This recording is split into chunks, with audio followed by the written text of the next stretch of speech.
Hello, some viewers. How are you all? Welcome back to another video.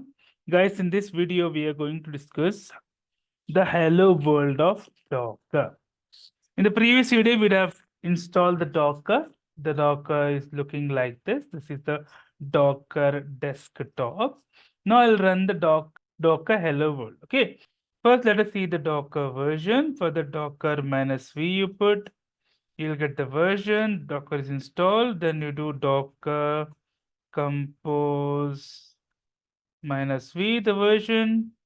Now Docker run, so Docker run hello world. First, let's see, it will not find the image locally. That will try to search the Docker hello world. Latest it will pull from the library. Now we would have got hello Docker. This message shows that your installation appears to be working correctly. This is basically checking whether my installation is working correctly or not. This is the entire thing. Okay. Hope you like the video, guys. If you like the video, please click on like. If you're a new viewer, please click on subscribe. Till then, guys, take care. Have a great day. Bye-bye.